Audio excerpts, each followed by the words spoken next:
Good day to you, and welcome to an episode of Through My Eyes from On the Porch. So, once you see me on the porch, it's not too biblical, it's just my experiences, my thoughts through my eyes. And today, from On the Porch, I want to speak about high value women. Let me get comfortable for this. High value women. Women who know their source. They know their worth.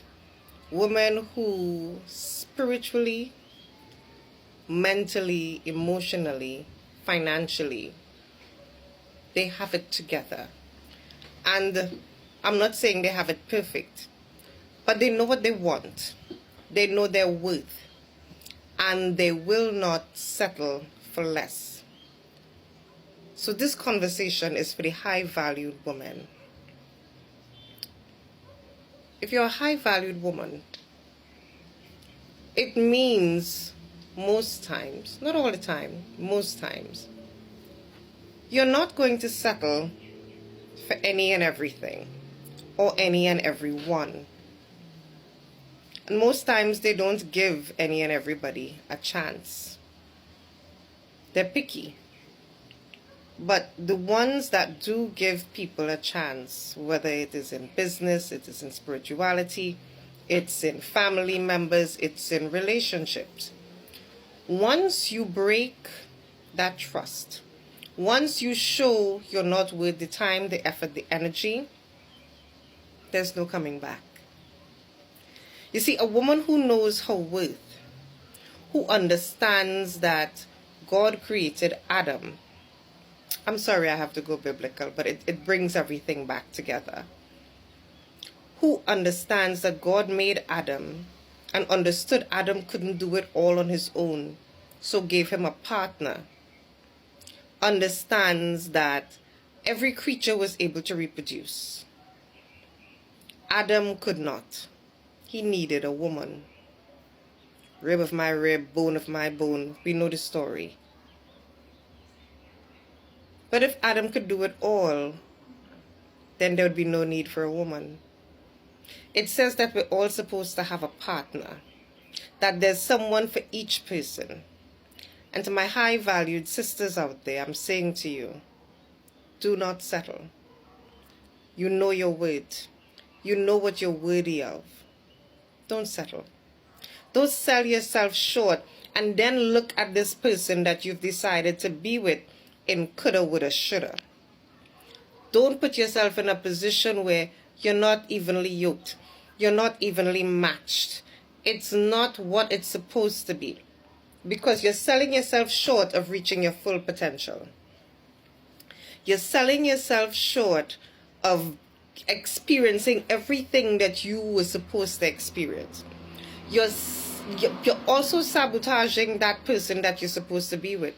Because picture you're out there and you're looking for your perfect female, and you just can't find her. Because she decided to settle for someone based on it's lonely, based on it's hard out here to get a man, boy, based on everybody has somebody, based on I don't want to do it on my own. Being high value, remember, it means that you have trust and faith in God and you put it all in His hands. This is what truly makes you high value.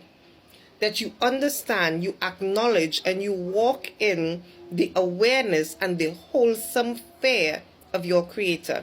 Not fear as in I'm afraid, but a consciousness and a knowledge that this is where I should put it all. This is where all my eggs are supposed to go, into this basket that is the Most High. When you do that, anything or anyone that comes around that is not on that frequency, God is going to disrupt it. God is going to make it difficult for them or for you, or both. Because God knows your value. God knows your purpose. He knows what you're supposed to do. And you would be sabotaging yourself and God's plans for you by settling. There are people you will meet, and they're not at where they're supposed to be for whatever the reason is. But it doesn't mean also that you should leave them where they are if that's your person. If that's your person, part of being high valued is to know when to help, when to nurture, when to pull up, when to take care of. I'm not saying become Bob the Builder.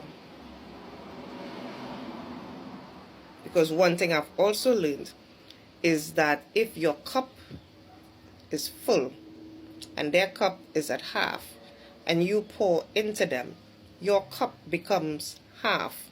And they start looking at you like, do I really want to be here?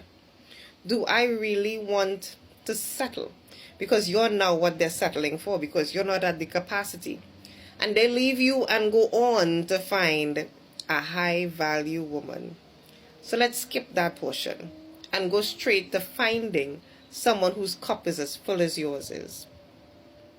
You see, if every woman does this and every woman knows their worth, and they know that we have conquered civilization, we have conquered cities and states, we have wrecked and we have built empires, that we hold life in us through the Most High, that we are able to reproduce just like God does through His grace and His love.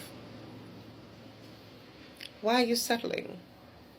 Do you know, and I can't remember exactly where I read it, but there was a point in time when women did not need a man to reproduce. That story they give you about Wonder Woman, it was a real thing. It's not just a story. Women were able to reproduce without the aid of a man. Mary was not the only one. But I digress. That's another topic for another day. If you hold this kind of power, and men will say, well, yes, you can't have kids without us, and you can't this. But if I have to make the child, carry it within me. When I say make, that's what I mean. Carry it within me, nurture it, take care of myself, take care of the home, go to work, come back, take care of the partner. And then when the child is born, I'm taking care of the child, I'm taking care of the home, I'm going to work, I'm coming back home, and I'm sorting out the partner too. What is the purpose of the partner? Sometimes I think to myself, maybe God should have just made Eve. When I look at this generation and the mindset that they have, because there are a lot of men out there that wants a mother in a wife or in a girlfriend. There are men, and not all, that don't want to be men. They want somebody to take care of them too. They want a soft life. And rightfully so. Everybody should have that. But I honestly don't think that men remember their role and function. I think after Will Lynch did his training on the masters, and the masters passed it down to us, after we sold our own out because we wanted power, we lost a grip of what a man is supposed to be. After the men were bucked, they called it bucking, when they would rape the men in front of their wives and children. After they were bucked, men lost their self-esteem. But I digress on that, and I go back to, if you're a high-valued woman, and that is a woman who is grounded and rooted in Christ, who is the prayer warrior, who covers her children, her partner, herself. She knows what she's supposed to do and she does it. Don't settle for any less than God says you're worthy of. Don't do it. Don't do it. Eid.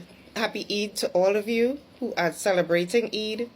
Blessed Friday to everyone else. This has been my episode of Through My Eyes. Stay tuned for part 2.